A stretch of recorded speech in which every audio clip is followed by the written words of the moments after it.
Gadis yang cantik ini, sejak lahir IQ-nya rendah. Hari ini, ia dibawa ke kamar oleh pejabat. Pria itu memberinya 3 butir pil, dan mencekokinya dengan jus. Tak lama, kakaknya, Kelly mendobrak kamarnya, dan melihat adiknya sedang diperkosa. Kelly menerjang ke arah pria itu, dan menghunuskan obeng di tangannya, yang tepat mengenai sebelah mata pelaku. Akhirnya, Kelly dipenjara 3 tahun karena melukai anggota Kongres. 3 tahun berlalu. Saat Kelly sampai di rumah, adiknya, Zara, memeluknya. Malamnya, Zara bilang ia tidak mau sekolah.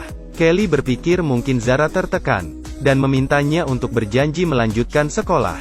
Zara mengiyakan. Kelly tidak tahu apa yang Zara alami di sekolah. Baru saja gurunya keluar kelas, Zara langsung dikerumuni temannya. Zara memohon supaya mereka melepaskannya, karena hari ini Kelly dibebaskan. Tapi, teman-temannya menolak, dan membawanya keluar dari sekolah. Kelly khawatir Zara belum pulang, dan meneleponnya. Tapi, teleponnya tidak diangkat. Zara dibawa paksa oleh mereka ke karaoke. Mereka merekamnya, lalu menyerahkan Zara ke preman. Preman mulai meraba-raba Zara, lalu menjual Zara ke pria hidung belang. Zara mengirim lokasinya ke Kelly. Tapi, preman itu menipu para kostumernya, dan memeras mereka, sehingga ia untung besar malam itu. Kelly mencari Zara di jalan, tapi tidak menemukannya. Ia mengira Zara lupa pulang karena asik main, dan menunggunya di rumah. Hingga esok siangnya, Zara masih belum pulang. Kelly pergi ke sekolah. Zara memakai baju dress merah, hadiah dari Zara untuknya. Di kelas, Kelly tidak melihat Zara. Saat Kelly mau pulang, ada teman Zara yang mengejarnya. Ia memperlihatkan video itu ke Kelly. Kelly shock sampai menangis. Kelly menunggu geng cewek kurang ajar itu di dalam toilet setelah pulang sekolah. Gadis yang kurang ajar itu bilang, "Oi, kamu kakak si bodoh yang dipenjara kan?" Kelly langsung menjambak dan melumpuhkannya. Kelly menemui preman karaoke dan menendangnya, lalu menginjak lehernya dengan high heels. Preman itu bangun dan melawan. Tapi, Kelly melemparnya ke tanah, dan menusukkan ujung payung ke nadinya. Preman itu akhirnya mengaku, kalau kemarin malam mereka tidak sengaja bertemu bos mafia. 3 preman langsung kabur. Begitu melihat badan bos yang penuh tato, bos mafia mengeluarkan pisau, dan memalak mereka bertiga. Zara juga dibawa pergi olehnya. Bos mafia bernama John itu adalah lintah darat. Kelly mau meneleponnya, tapi, teleponnya tidak diangkat. Kelly lalu telepon polisi. Tapi, polisi bilang ia harus mengurus dokumen dulu. Kelly tahu ia cuma bisa mengandalkan dirinya sendiri. Ia pergi ke kantor John. Karyawan John pura-pura tidak mengenalnya, dan segera menutup pintu. Tapi, akhirnya ia bersujud memohon kepada Kelly. Ia tidak tahu kemana John membawa pergi Zara. Kelly mengambil kunci mobilnya. Zara dijual kepada mucikari. Pria hidung belang ini ingin memperkosanya. Tapi, anunya digigit Zara. Pria itu dengan marah minta uangnya kembali. Tapi, mucikari dengan marah memakinya. Barang yang sudah kujual tidak bisa diretur. Berdasarkan informasi dari karyawan tadi, Kelly menemukan mobil John. Saat John meninggalkan lokasi, Kelly membuntutinya. Ia mencoba menelepon John, dan bertanya keberadaan adiknya. John dengan angkuh bilang, "Kamu kakaknya si idiot, ya? Apa kamu juga idiot?" Kelly dengan marah menutup telepon, lalu menginjak gas hingga menabrak mobil John. Sebelum John turun dari mobil, Kelly menyetrumnya hingga pingsan. Saat John bangun, ia sudah dicekik dengan tali. Kelly menyuruhnya pergi ke tempat Zara. John sadar Kelly tidak memakai sabuk pengaman. Ia terpikir sebuah ide, lalu menabrakkan diri ke tumpukan sampah, lalu menghantam kepala Kelly berkali-kali. Untung Kelly segera menarik talinya lagi. John menghunuskan pisaunya. Untungnya, Kelly adalah atlet bela diri. Di tempat sesempit ini, John tidak bisa menaklukkannya. Akhirnya, Kelly berhasil mematahkan lengannya. Lalu Kelly memukul kepalanya. John pun terkapar tidak bergerak. Kelly memasukkannya ke dalam bagasi. Setelah siuman, John memakinya. Tapi, Kelly yang kesal mendengar omong kosong, menjepit tangan John dengan tutup bagasi. Meski Kelly sudah menyiksanya, ia masih belum puas melampiaskan amarahnya. Kelly ngebut mundur ke tumpukan sampah. Ia menabrakkan diri berkali-kali. Kelly berpura-pura menjadi teman John dan menelepon Park. Setelah mendapat alamat Park, ia langsung pergi ke sarang mafia Park. Di sana, ia melihat seorang gadis memakai jepit rambut Zara. Ia menyuruh wanita itu membawanya ke Park. Melihat kedatangan gadis cantik, Park tertawa senang karena ia dapat mangsa baru.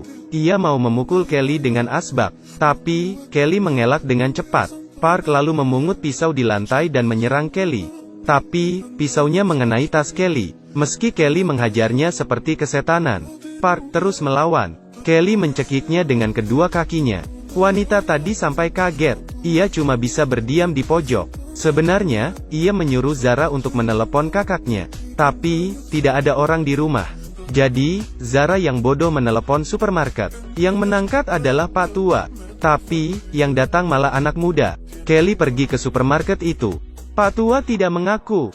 Kelly sangat marah, dan menabrakkannya ke rak barang. Pak Tua masih pura-pura tidak tahu. Kelly menghantamkan kepalanya ke meja, lalu mematahkan beberapa jarinya. Ia lalu menyeret Pak Tua ke pintu.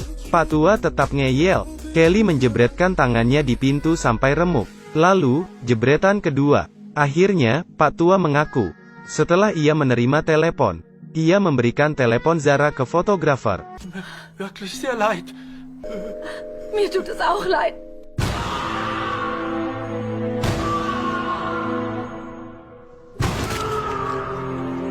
Kelly lalu pergi ke studio foto. Di sana, ia melihat foto Zara. Fotografer bilang ia tak ingat. Fotografer sedang memotret Zara yang bodoh, lalu memanfaatkan kesempatan tersebut, lalu mencoba memperkosanya. Setelah dihajar sampai bonyok, fotografer bilang, ia memberikan teleponnya ke montir. Kelly lalu pergi ke bengkel montir. Dengan marah, Kelly menyeret palu besar. Ia berdiri di sebelah montir yang sedang membetulkan mobil. Ia menginjak tangan montir dengan high heels. Montir bilang, ia menelepon pejabat. Sie ist doch so alt wie ihre eigene Tochter. Nein, ich hab nur 2 Söhne. Kelly lalu menurunkan hidrolik, dan menggencet montir menjadi tempe geprek. Kelly mulai mengerti apa yang terjadi. 3 tahun lalu, Zara dicabuli oleh Pak Tua, lalu dilecehkan oleh fotografer. Saat montir membetulkan mobil pejabat, ia memperkosa Zara di dalam mobil. Lalu, pejabat menemukan celana dalam Zara. Pejabat mencari Zara dan membawanya. Hari itu, Kelly melihat Zara bertingkah aneh. Esoknya, Kelly mengamati Zara di sekolah, dan melihat Zara naik ke mobil seseorang dan tampak takut. Kelly membuntutinya dari belakang. Dan terjadilah adegan di awal film tadi. Zara lalu menelepon Pak Tua karena Kelly tidak di rumah. Pak Tua mengira Zara minta ganti rugi karena pernah dilecehkan. Lalu Pak Tua menelepon fotografer. Fotografer lalu menelepon montir. Dan montir menelepon pejabat lagi. Artinya, Zara sekarang berada di tempat pejabat. Kelly pergi ke rumah pejabat. Ia menyetrum satpamnya. Di kamar, pejabat masih tidur. Saat ia membuka mata, kepalanya sudah ditodong pistol. Di mana Zara? Bukannya takut, pejabat malah menantang. Kelly memukulnya dengan pistol. Di mana adikku? Pejabat merebut pistol Kelly, dan berteriak kepada satpamnya di luar. Beberapa pria masuk ke kamar. Untungnya Kelly adalah juara nasional bela diri. Ia memakai high heelsnya sebagai senjata, dan melumpuhkan semua satpam. Tapi, pejabat berhasil kabur. Kelly mengejarnya dengan mobil. Kelly ngebut dan menabrak mobil pejabat, lalu terus menabrakkannya ke tepi. Tak lupa, Kelly meletuskan pistolnya dan mengenai lengan pejabat. Tapi, pejabat berhasil kabur, dan menelepon anak buahnya untuk menghabisi Kelly. Ia juga menelepon tangan kanannya, untuk menghabisi Zara. Tapi, pria itu tidak tega dan menelepon Kelly, untuk memberitahu keberadaan Zara. Cowok ini sudah ganteng, baik lagi. Ia menyuruh Zara segera mencari Kelly. Baru saja Kelly parkir. Untungnya, ia bangun tepat waktu. Pria yang tadi membantu Zara dibunuh. Kelly ke toilet dan mencuci mukanya, dan bersiap untuk pertarungan hidup dan mati. Ia membalut tangannya dengan korek api, lalu naik mobil dan menabrak bawahan pejabat. Kelly dikeroyok dan tidak bisa kemana-mana. Dengan berani, Kelly berkelahi. Tapi, pistolnya kehabisan peluru. Meski Kelly jago berkelahi, tapi, jumlah mereka terlalu banyak. Mereka berkelahi sepanjang malam. Kelly kelelahan dan akhirnya lengah dan jatuh.